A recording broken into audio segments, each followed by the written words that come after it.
દ્રવ્ય છે તો સારામાં વાપરો, ઠાકોરજીમાં વિનિયોગ કરો. સરસ ગાતા આવડે છે, ઠાકોરજીને કીર્તન ગાઓ. સરસ રસોઈ કળા આવડે, ઠાકોરજીને સરસ ધરાવો બનાવીને. તમારી પાસે જે છે બધું પ્રભુ વિનિયોગ કરીને જલસા કરો ને, કોણ ના પાડે છે?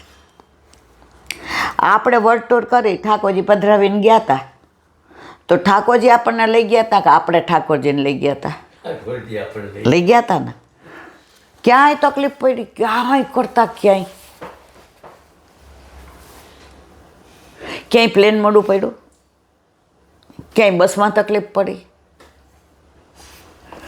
આપણે આપણો નાસ્તો લઈ ગયો તો એ બધા બગડી ગયા. યાદ આવ્યું?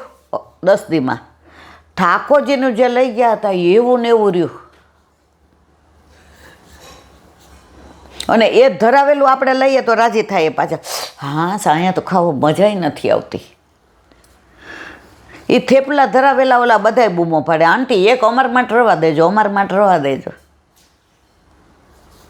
કરોડોપતિ આપણી ભેગા હતા, પણ આપણી ભેગા તો કરોડપતિ બનાવવાળો નિધિ હતો, બાપ હતો. તો ઠાકોરજી સાથે ગયા કેવો આનંદ આવ્યો. તમને જે કરવાનું મને થાય, પણ ઠાકોરજી સહિત, ઠાકોરજી વિના નહીં.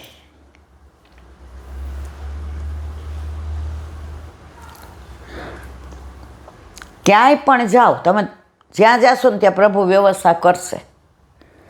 આપણે ઠાકોરજી પુષ્ટ કરાવ્યા ને ત્યારે એક જગ્યાએ સગાઈ હતી મને લાગે, ત્યારે તમે નહોતા આવ્યા, તમારે તો પ્રેસનું બધું. એટલે એ વૈષ્ણવ મને કે ઈલાબેન તમારે 2 દીધો, અને મને ગીત ગાવાનો શોખ. એમાં લગ્ન ગીત તો આપણને આમ મજા પડી જાય. હવે એના ઘરે ઠાકોરજી હતા. એટલે મને કે તમે ને મારા નણદોઈ, અરે નણંદ ને એની સાસુ ત્રણેય રહેશો એક રૂમમાં? મેં કીધું હા. પછી ત્યાં ગઈ તો ખબર પડી કે ઓલા તો અવૈષ્ણવ છે. મેં કીધું અહીંયા ન રહેવાય એની ભેગું, કારણ માં ઠાકોરજીને દર્શન કરે. અને ઓલા વૈષ્ણવ એના ઠાકોરજી તો એને ભાભીને ત્યાં પધરાવ્યા હતા, એ મને ખબર નહીં. જો જાણ્યા વિના જાય, પણ પ્રભુ વ્યવસ્થા કરે છે એની વાત. તો એની નણંદ એના સાસુ એની નણંદને કહે, બેટા મારા દાદરો નહીં ચડાય, મને તો નીચેની રૂમ હોય ને તો ફાવે. ઓલા વૈષ્ણવ કે આ હવે તમે એકલા રૂમમાં બીસો કરે? મેં હું જરાય નહીં બીવું, હું એકલી ઉપર, કારણ કે ઓલાથી દાદરો નહોતો ચડાતો. વ્યવસ્થા પ્રભુએ મારી કરીને એની કરી. પ્રભુ ભેગા હોય ને. બિસ્લેરી જળે લઈ ગઈ હતી ને બધું લઈ ગઈ હતી. મેવો ને ત્યારે આપણે દૂધ મિશ્રિત ધરતા હતા ને મેવો ધરતા હતા. મેવોય લઈ ગઈ હતી ને સમાણે લઈ ગઈ હતી. અને ત્યાં મજા નળે હતો. કોણે વ્યવસ્થા કરી? ઠાકોરજીએ કરી કે મેં કરી?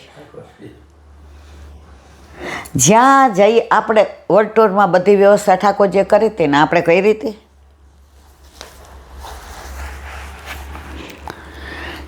આ જીવને બધું સારું સારું ગમે છે. મને બહુ સારું સારું ગમે ખાવાનું, પરંતુ જોઈએ તેવું બધાને મળતું નથી. તે મેળવવાના પ્રયત્નમાં જ ઉંમર પૂરી થઈ જાય તો વૃથા જન્મ ભૂતલે. માટે સંસારનું કાર્ય કરતા રહેવું, પણ ભક્તિ કરવાનું ચૂકવું નહીં. ઓલા બેને સવારે આજે સાંજે કીધું ને, એ કહેલા બેન જેવા નવરા પડીએ ને તો માનસી બીજી ન આવડે ને, હાલો વલ્લભની પાછળ હાલી, હાલો હાલો હાલો. એ કે દોડતી. એટલે પછી મેં કીધું તમે ઊભા થઈ જાઓ. મને હું ઊભા થઈ જાઉં? પગે તમારા કરતાંય વધુ તકલીફ છે. ત્યાં બેઠી બેઠી જ હાલું. એ કે રસ્તામાં એ કે મને એવું લાગે અહીં કાંકરા છે ને મારા વલ્લભના ચરણમાં વાગશે તો માનસીમાં લઈને પાછા મૂકી દઉં. મેં કીધું મને તો એ બોલતા હતા ને હજી મારા રોંટા ઊભા થાય છે. 24 કલાકે કે નવરા પડ્યા હાલો વલ્લભની પાછળ હાલી. અરે ભલી થાય. આ પુષ્ટિમાર્ગ તો જુઓ, લોકોની ભાવ ના જુઓ. આપણે ક્યાં છીએ અને લોકો ક્યાં છે. આપણે તો વૃથા તદ જન્મ ભૂતલે, કાંઈ કર્યું નહીં, ફેરો પાછો. ભક્તિ માટે શ્રીમદ ભાગવતમાં કહ્યું છે એ કાલે. બોલો વલ્લભા. હા, એટલું બધું દુખે જ, પણ તમારા થોડીક વાર આ બધું થાય ને ત્યારે ભૂલી જાઓ. પછી ચોપડી બદલાવું ને એટલે એમ થાય, એ બાપા આટલું બધું. લે, આ ચાલુ હતું. શ્રી વલ્લભાધીશ કી. સુબોધિનીજીનું પાન વલ્લભ કરાવે તો થાય, અને સ્પર્શ કરવો આપણા બસની વાત નથી. પ્રથમ સ્કંદ સુબોધિનીજી ભાગ 5. ક્ષુદ્રાયુષામ નૃણામંગ મર્ત્યા નામ મૃતચ્છેતામ ઇહો પહુતો ભગવાન મૃત્યુ સામિત્ર કર્મણે ન કશ્ચિદ વ્યતે તાવદ્યાવદાદાસ ઇહાંતક એતદર્દહિ ભગવાન હોત પરમર્શ્વે અહો નૃલોકે પિયેત હરિ લીલામૃતમ ચ વચન. અર્થ: અલ્પ આયુષ્યવાળા, મરણ ધર્મવાળા શરીરથી અમર થવાની ઈચ્છાવાળા મનુષ્યો કલ્યાણ માટે પશુ હિંસાવાળા કર્મમાં મૃત્યુ સ્વરૂપ ભગવાનના યજ્ઞમાં બોલાવી આ યજ્ઞ સમાપ્તિ સુધી રોકી રાખે છે. આપણા બધાનું આયુષ્ય અલ્પ, ઓછું. બીજું શું કે મરણ નામ છે એનો નાશ છે, આવ્યા એ તો જવાના જ છે. હવે યજ્ઞ કરે ત્યારે પશુના હિંસાવાળા એનું અનુસંધાન કરેલું છે. જ્યાં સુધી સર્વનો અંત લાવનાર મૃત્યુ આપણી પાસે બેઠું છે ત્યાં સુધી કોઈનું મૃત્યુ ન થાય એવા હેતુથી પરમ ઋષિઓને એમને બોલાવ્યા છે. કોઈનું મૃત્યુ ન થાય એના માટે. અહો, મનુષ્ય લોકમાં પણ હરિલીલા રૂપી અમૃતનું પાન આમ નિશ્ચિંતાથી કરાય છે તે આશ્ચર્યજનક છે. કોઈ અમરપટ્ટો લખાવીને લાવ્યું નથી. તમે ગમે એટલા યજ્ઞ કરો કે ગમે એ કરો. સુબોધિની અલ્પ આયુષ્યવાળા મરણ ધર્મવાળા મનુષ્યનું મૃત્યુ તો અનિવાર્ય છે, નિશ્ચિત જ છે. આવ્યા ત્યારે આપણને રિટર્ન ટિકિટ આપી દીધી છે, એમાં કોઈ વાયરસ લાગે નહીં, એ ચેન્જ બી ના થાય. એમાં જે લખ્યું છે વાર, તારીખ, તિથિ, ક્ષણ, ચોઘડિયું, પળ, ત્યારે જ જવાનું. એમાં તમે કાંઈ ફેરફાર ન કરી શકો. તેમાં મરણનું દુઃખ દૂર થાય તે માટે તેઓ અમૃતપાનની ઈચ્છા કરે છે. બધાને એવું થાય અમૃત કોક આપી દે ને તો અમર થઈ જાય. એ અમર થવું સારું નથી. રખડીએ આ પેલા અસ્વસ્થતામાં ને આ બધા રખડે છે, શું કરવાનું? આ સારું છે, ઉંમર થઈ જાય એટલે વયું જવાનું. પણ ભગવત નામ લીધું હોય ને તો બીજી વાર પાછા વૈષ્ણવ ઘરે આવીએ, નહીંતર વૈષ્ણવના ઘરનું કોતરું ન થાય.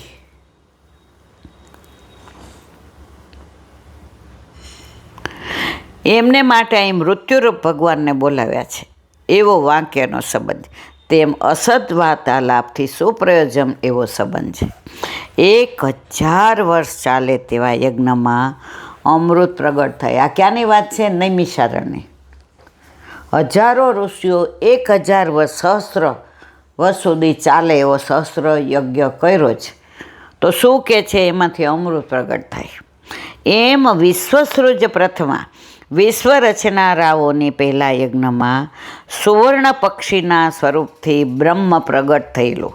તેથી એવો નિશ્ચય થાય છે કે 1000 વર્ષ સુધી યજ્ઞમાં રહેનારા પ્રાણીઓને મૃત્યુ બાધ કરનાર છે, તેમ તે આધિદૈવિક છે. તેથી યજ્ઞનો ભોગ ભોગવવા એ બોલાવેલા છે. પ્રત્યેક હવિષના દેવતાઓ જુદા જ. ઓલું હવિષ નાખે ને આપણે, ઓલું યજ્ઞ હોય ત્યારે, તો દરેક દેવતાના જુદા જુદા છે, દરેકનો એક નથી. તેમાં યજ્ઞનો ભાગ કેવી રીતે થશે એમ જાણવાની ઈચ્છા થાય ત્યાં કહે છે કે યજ્ઞને માટે પશુઓ લઈ જવામાં આવે છે. તે પશુઓની અવસ્થા મૃત્યુના ભાગરૂપ હોય છે. હવે બધું બંધ થઈ ગયું. પહેલાં આ બધું હતું. ઓલા બ્રહ્મશુપ રાજા હતો, એણે ઘણા યજ્ઞ કર્યા, બધા પક્ષી તો નારદજીએ બતાવ્યા કે જો તાર રાહ જોવે તું ક્યારે જઈને બધા તને પાડી દે. તે બધાને જીવતા જીવ નહીં ખાતા ને, એટલે હવે એ બધી પ્રથા બંધ થઈ ગઈ. વલ્લભે તો આ સતી પ્રથાએ બંધ કરાવી. સ્ત્રીઓને ક્યાંય સ્થાન નહોતું યજ્ઞમાં ને હવે બધું આપણને તો આપણા માથે ઠાકોરજી પધરાવી દીધા. તમારે સેવા કરવી હોય તો બોલો ગોપી ભાવ કરો તો આવવાનું, નહીંતર નહીં. આ વલ્લભ શીખ અત્યારે બધે પુરુષ શું સમોવડી, આપણાથી જે વધુ હોય ને એનું સમોવડું બનાય. આપણા લોકો જેટલી સહન શક્તિ છે એ માં બની શકે, એ આટલું બધું મેનેજ કરી શકે, તો શેનું સમોવડું થવું જ. આ તો વિષય એવો છે ને સવાર સુધી હાલે, પણ મારે ખોટી બાજુ જવું નથી. એમ મૃત્યવેવા એસનયતે યત પશુ, જે આ પશુ લઈ જવાય છે તે મૃત્યુને માટે. બિચારા સમજી જાય યજ્ઞ જોઈને કે આપણો ઘોડો લાડો અહીંયા જ છે. એ શ્રુતિમાં કહે તેમ દરેક યજ્ઞમાં ધૃત ઘી રહેલું તે રુદ્ર કહેવાય છે. ઘી શું છે? રુદ્ર. તે રુદ્ર મૃત્યુરૂપ છે. ઘી નાખો એટલે બળી જાય છે ને, થઈ ગયું ને મૃત્યુરૂપ. એમ વેદામાં કહ્યું ધૃત ગાયમાં રહેલું છે, એટલે ગાયના સમસ્ત પદાર્થ દૂધ, ઘી, દહીં, મૂત્ર અને છાણ પંચગવ્યનો યજ્ઞમાં ઉપયોગ થાય છે. અત્યારે કેમ યજ્ઞ સફળ નથી થતા? અત્યારે ગાયોને સારું ખવડાવતા. ઓલી પ્લાસ્ટિક, ઘણીવાર પહેલાં ગાયો બહાર રખડતી ને તો હું ગાયનું દેવા જતી ને ગોપાલ, પ્લાસ્ટિકમાં હોય ને એ આમ ફેંકી દે, એટલે બિચારી ગાય પ્લાસ્ટિક ખાઈ જાય. એના કરતાં ગાયનું કાઢો નહીં. હવે એ પાપે જો આજે આપણે બધા ગૌગરાસ આટલા વર્ષથી કાઢતા હતા. અમદાવાદમાં આવ્યા ઠાકોરજી નહોતા તોય આપણે ગૌગરાસ પેલી રોટલી ગાયની બધું જે આપણે બનાવ્યું હોય એ કાઢીને હું તમને કહેતી તમે દેતા આવો, ત્યાં હું તમારે બધાને થાળી પીરશું અને એક રોટલી કૂતરાને. આજે 3 વર્ષથી આપણે ગૌગરાસ નથી કાઢી શકતા, કારણ કે ગાય જ જોવામાં નથી આવતી. હાથે કરીને આ બધું કર્યું છે.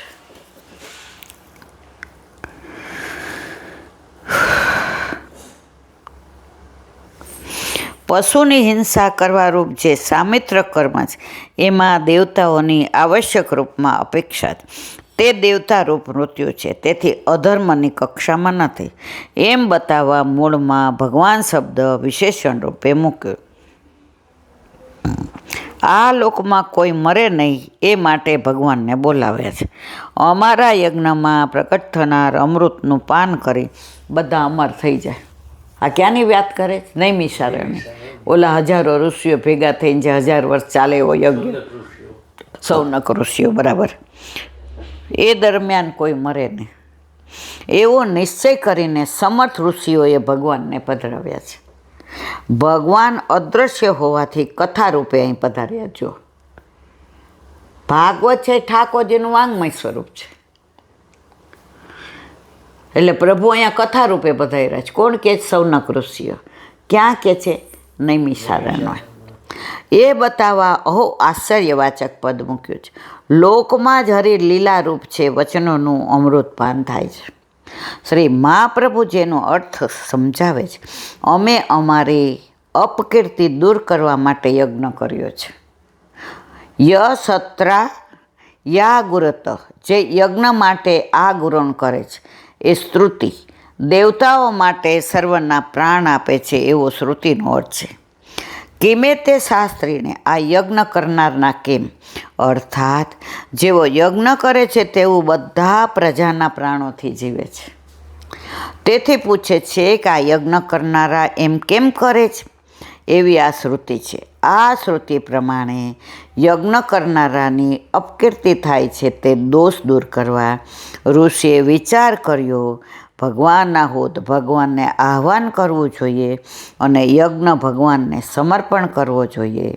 એટલે પશુની હિંસારૂપ કર્મમાં મૃત્યુને બોલાવવું અપકીર્તિ દૂર કરવા માટે છે. એ પ્રમાણે ભગવાને એને સિદ્ધ પણ કર્યા.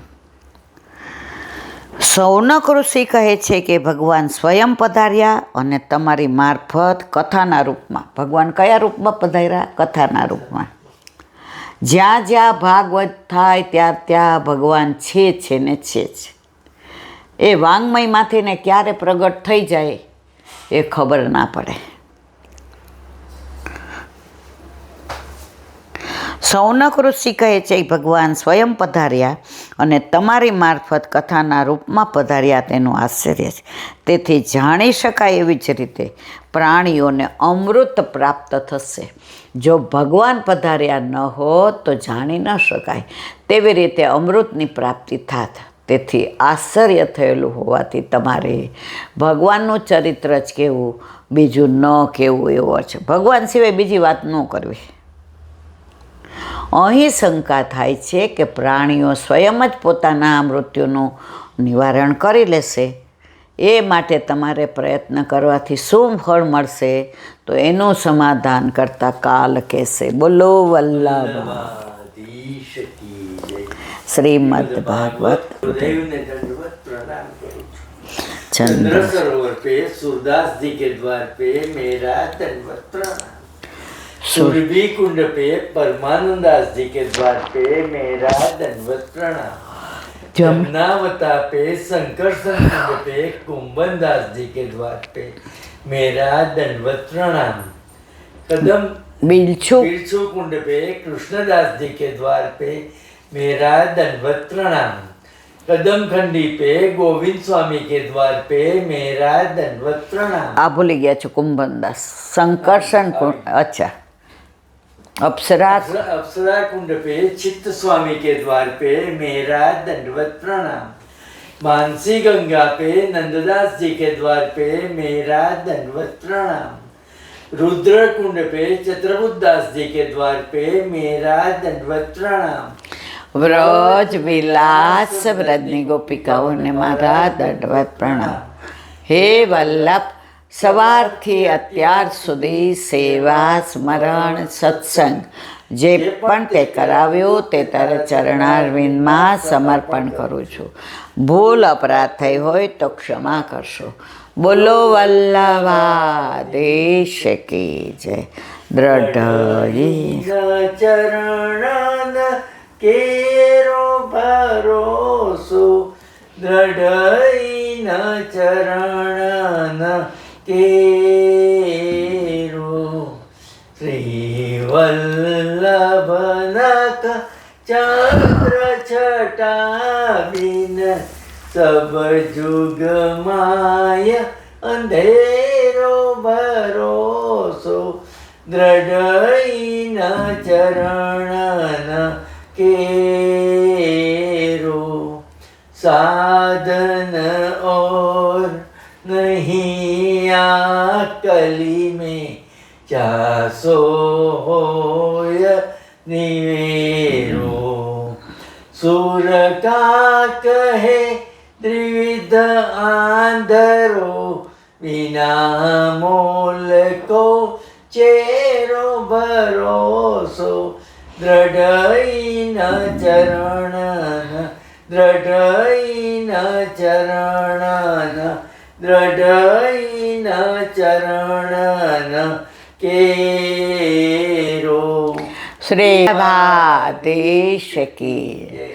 આજનો આ સત્સંગ મારા વલ્લભના ચરણારવિંદમાં સમર્પણ કરું છું. ભૂલ અપરાધ થઈ હોય તો ક્ષમા કરશો. આ મારા વલ્લભની વાણી અને ભૂલો એ મારી. બોલો વલ્લભાધીશ કી જય.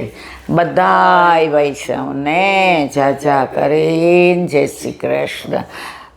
ગુસાઈજીના પ્રાગટ્ય ઉત્સવની ખૂબ ખૂબ વધાય, ખૂબ ખૂબ વધાય, ખૂબ ખૂબ વધાય.